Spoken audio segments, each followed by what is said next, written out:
my first time going back to conferences, especially Python.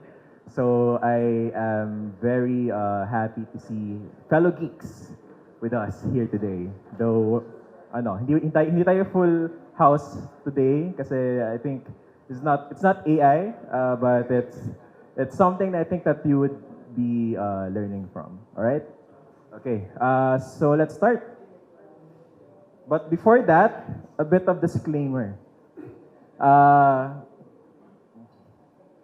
this isn't exactly what you ordered. That was me yesterday. Medyo cool, my sleep was not enough. So it was not really that good. So yeah, and this is what 5 years of software development will do to you, basically. Anyways, so just a disclaimer. I'm not a software architecture god. Baka some guys will react badly to what will be saying today. This is basically like for the contents of this talk is just purely based on hard learned experience. So I since is anyone familiar with startups? So it was, startups are just like Mark Zuckerberg pero wala kang funding. Or Jeff Bezos pero on the era of yung bald pa siya. So that's where startup is, or just starting out, trying new things na hindi pa proof. But yeah, that's where I find my calling because I want to hurt myself. I want to learn everything. So startup was the way to go for me. But anyways, so this talk might not be applicable to whip ass companies. So if you're not familiar with whip ass, it's white people in a startup as a startup. So just this parang context na rin, whip ass for is like a very discrete term of like for some of the startup kasi here in the Philippines, most are owned by white people. I'm no offense to white people over here. What I mean is, these companies has a lot of resources, so they have a lot of money to burn, because that's really the goal of venture funding. They have a lot of money to hire a lot of people, and then 2023 came and naging popular yung tech layoffs. But anyways, so this might be helpful for companies and or organizations, or who are your students? Oh, nice. One, isa lang. Students? Oh, for yes, life student. That's very good. Anyways, so yeah, so this is just for people who just basically want to just start out to build their services or platform na with limited resources as and manpower, which is like typically for a startup, but not the other type of startup as I've mentioned before. But yeah, so it's also applicable for some companies who laid off half of their tech team for cost cutting, because it's like a new trend right happening right now.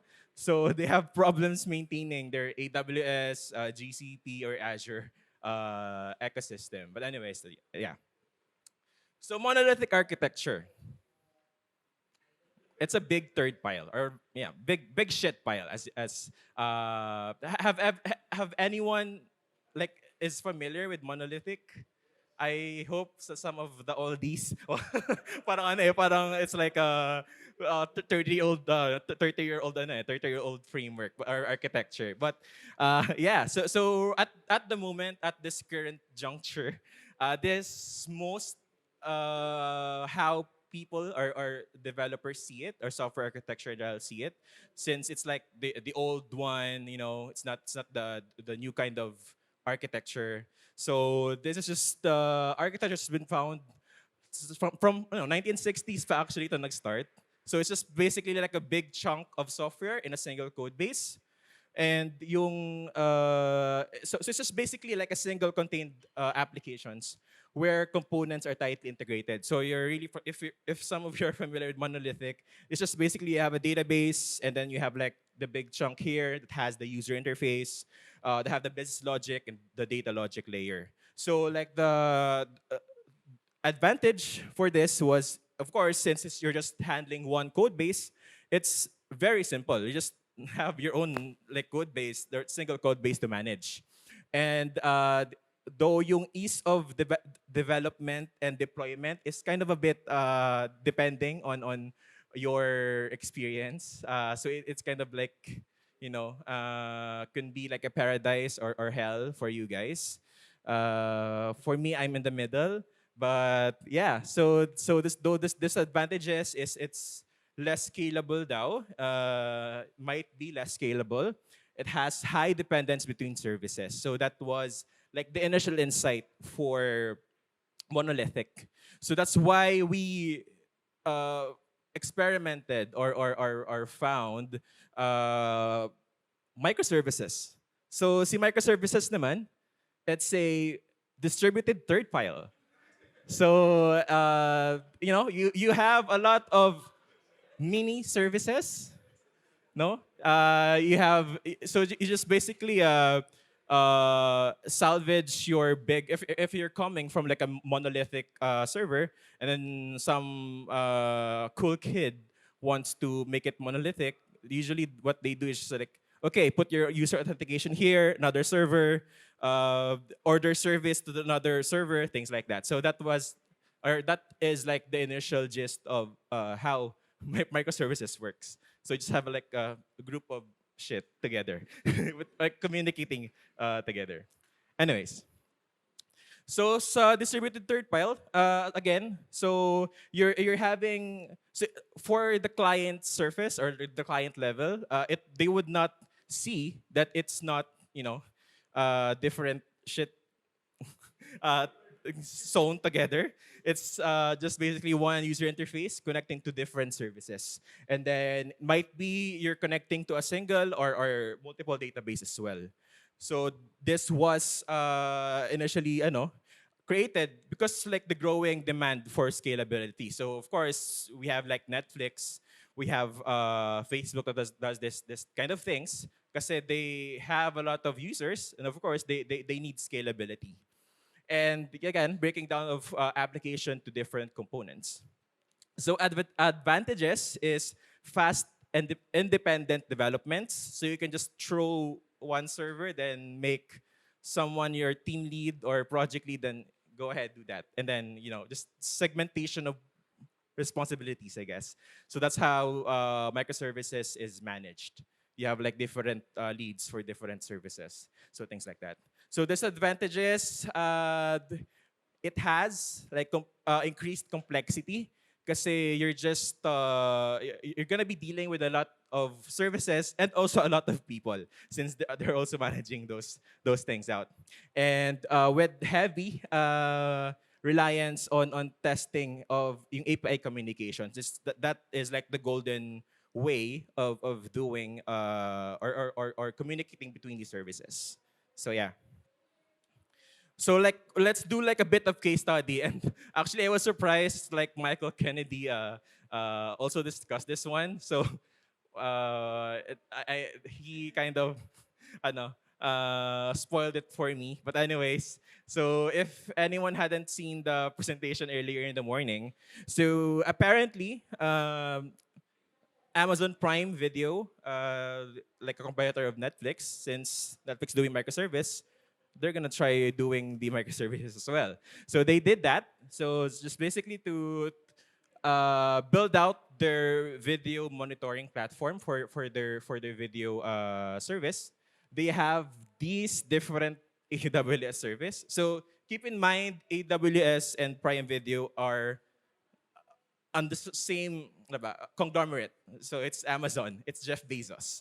So yeah, so they basically created the architecture in which they use AWS Lambda and they have so serverless, so stepped, and then they use these services to either pass to an S3 file or send notifications to the client.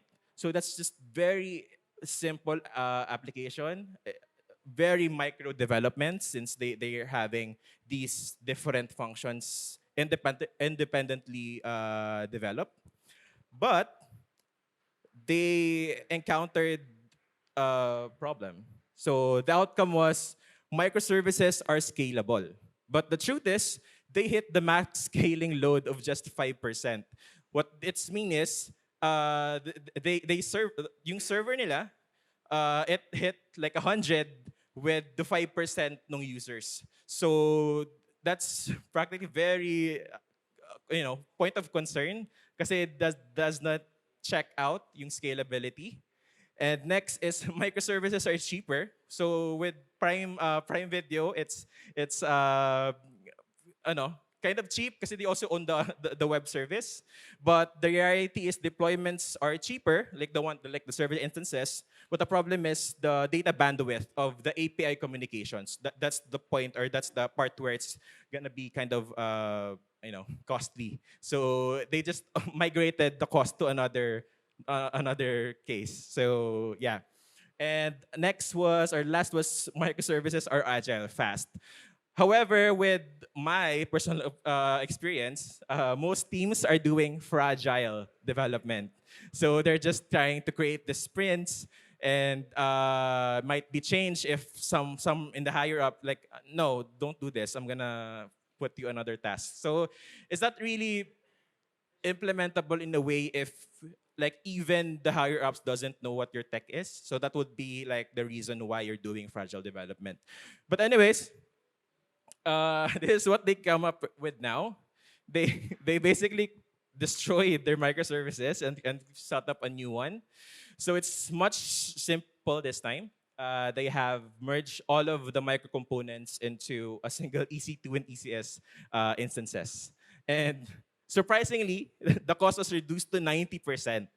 I was gonna be, amazed kung ano man siya, 50, but I was flabbergasted that it was more than 90%. Even it doesn't leave a dent dun sa use case of microservices. So yeah, I was really surprised when I saw that news. So but for us, we already know this kasi this was like our experience with our startup company. So I didn't know why I didn't experience that. Again, white people. Oh, no offense again. Oh God. Oh, no. What I mean is they have a lot more resources. Oh my God, I'm sorry. I'm sorry, white people. I know you've been so disadvantaged for this past few years. So I'm sorry. I apologize. Anyways, so monoliths and microservices, just like a quick comparison. So again, choice would be really depends on how much money you have. Again, for me, like microservices is scam run by the developers to milk their companies so they can hire more people to manage these different microservices. But that's only my opinion, But next would be like if you ever try within any of those architecture. Actually, it would really depend on like similar problems can arise in both architecture. You can't really have a very good system if you have like a shit developer. So yeah, so it would really be part or like one of the common denominator is having a best functional DevOps or developer that handles the architecture. And the next question, the next point would be just what are you like ask yourself what are you offloading, like process load or responsibilities. So if you like hit a wall that we're having a million users actively using our software like every day, we have like a million user every day, then of course that would be the part where you would be needing microservices to kind of segment those processes. But if you're just like having around like 100 people using your software for just like once a week, then I wouldn't see the use of microservices. Again, that's only my opinion. Sana no one's offended. But anyways, and then lastly, again, just thinking of like, are you trying to optimize early? So that this is like the part I learned na try to just try to make it functional at the start, and when you had that problem, start do the optimize when you this is the time that you're gonna be doing the retroactive optimization, because that's where the time that you'll be seeing actual problems. So yeah. So modular monoliths, this is my my proposal. It's just like a bit of configuration with or kind of like a bit of an update with monoliths. It's practically the same, but yeah. So with modular monolith, it's just a monolith with a modern take for the modern software architecture. It's just implementing dry approach. Are you familiar, guys, with dry? Yes. Oh my God. I know you guys. You know it as well. So dry meaning don't repeat yourself. This like once na pumasok, if someone on board to our company or like a developer, the first thing I tell them is be dry. Not in a sexual way. I mean, don't every time you create or create new features, don't repeat yourself. Try to review what you did and try to look if it is an existing implementation, and then just use that if you can. So that's just a basic concept that can be applied to any of platforms that you're doing. So yeah, and just adding logical boundaries. So you know, just to keep, because the problem before with monoliths is that like the spaghetti code basically. So you're intermingling different services into single files, and that would be harder to to manage. So what we propose is to create different files with different purposes in a way that if you nuke your code base, you can pick up the broken pieces and put it on another code base, and it would still work.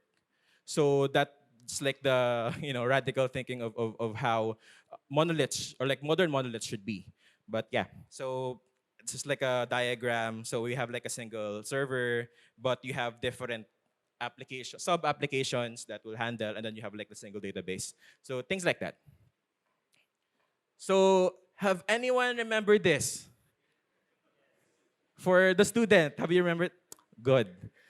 Good. The teacher is still teaching the ancient language. So MVC. So MVC is just typically the models, the view, and the controller. So you can start with that main mindset. Just try to not mingle these three together. Just make it like have like again logical boundaries, and just make it in a way again to make it easily modular, or can be transferred to another part of the system or whatsoever. So yeah. So what we plan to do is to have a platform that starts as monolithic, so like a Pokemon. And then when you give it enough, ano nga yung ano, like the rare candy. So it's just the alternative to like having a great team, a great developers, a great code base.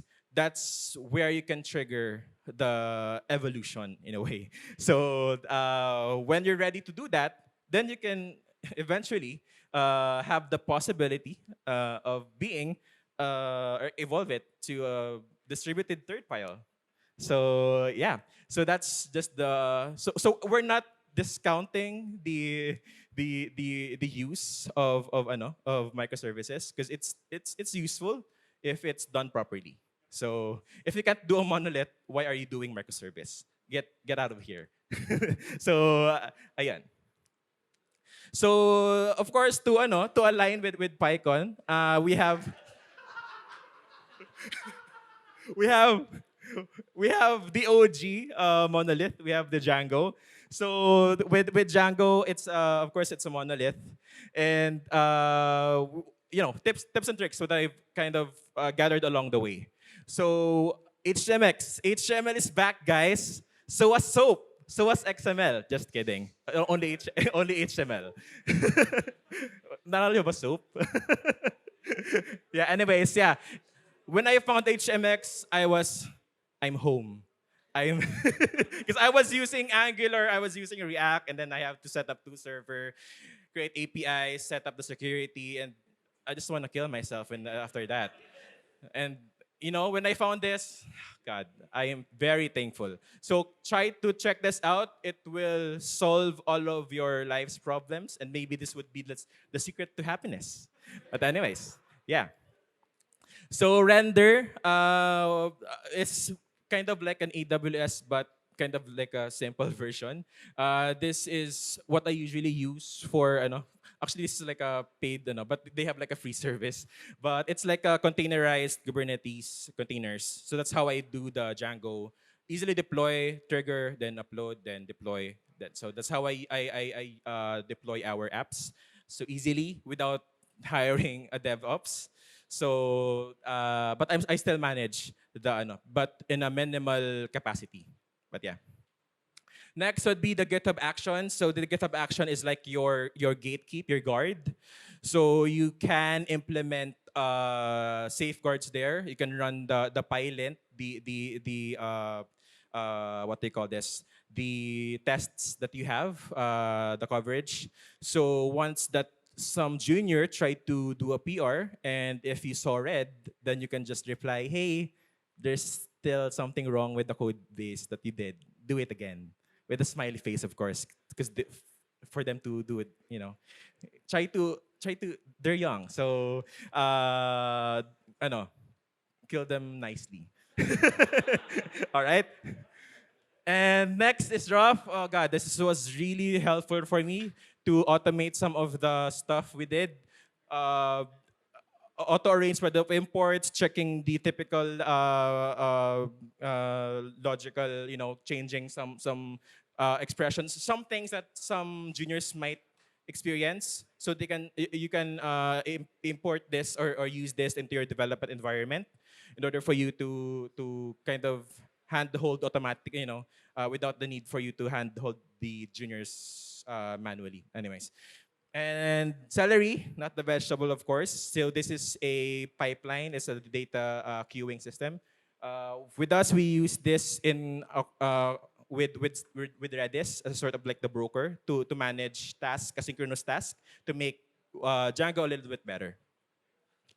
So structuring your Django platform. So this is like the basic gist of how I yeah. So just like the basic gist of what parang my main guidelines. So again, start small para you can just, to try to make it from like a Pokemon, basically. And initiate modular approach. Again, the dry, make dry your mantra. Again, not the, but yeah. So next thing would be for the code to explain itself, but still document so we can turn that alignment meeting into just like a simple email reply like, hey, read this Notion document and don't talk to me again, things like that. And automate testing and deployments. Again, GitHub Action, CI/CD. And my God, time's up na ba? 3 minutes. Okay, sige. I'm almost there. All right. So next would be .env. Who uses .env here? Okay, good. .env is a way for you to manage your keys, ano ba, mga database passwords. And of course, you don't save it sa code base. You add it into the git ignore, please. For the young kids out there, please try. Don't forget to add your .env into your git ignore. Okay. And service files. Service files, again, is just like a single file for your third-party services. So for example, you have like SendGrid. You should create like a separate service file that you can, so it could be a class. It could just be a file with different functions. Up to you, however you want to hurt yourself. But yeah. So this is my general use case. It might change. So this is how you can evolve your monolithic. So you start with the different modules. So you can you can make your monolithic stronger and be able to evolve into a microservice.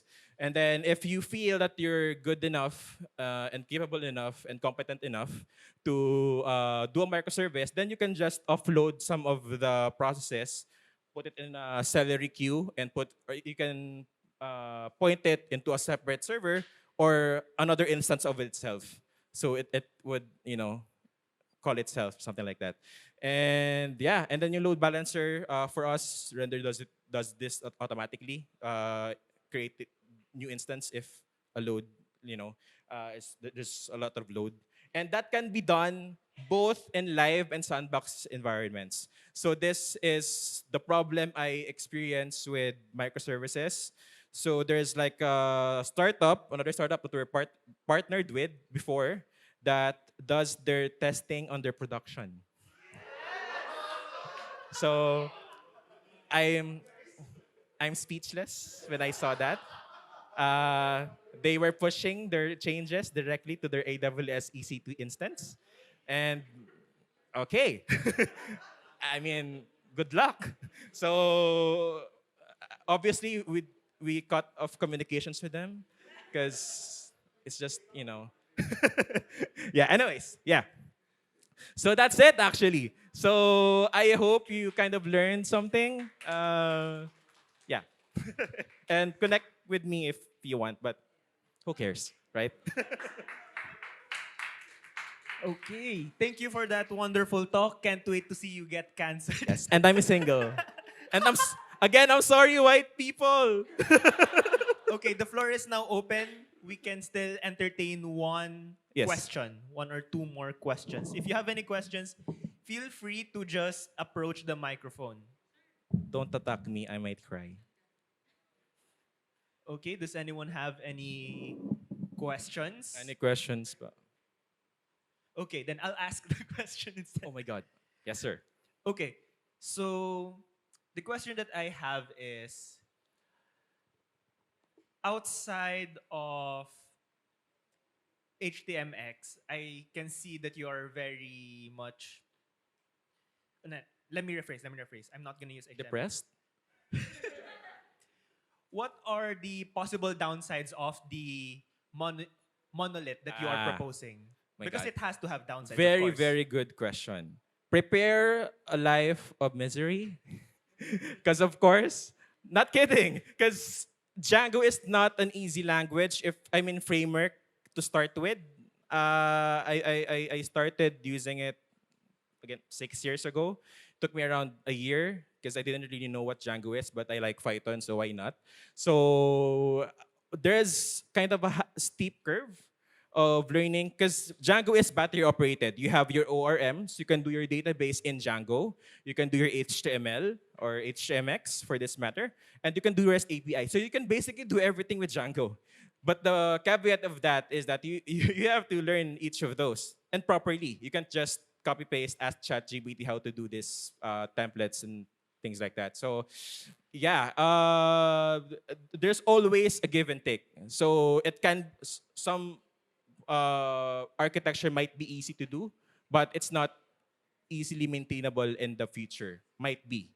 So for me, I like to hurt myself at the start, learn about more Django because I really feel it is something I can use, in the longer term. So I stick with it, and yeah, I'm kind of like surfing in the ups and downs of Django, and I'm kind of happy of using it.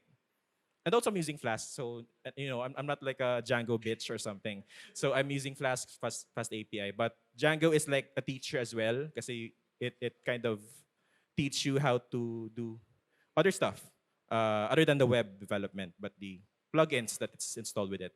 Okay.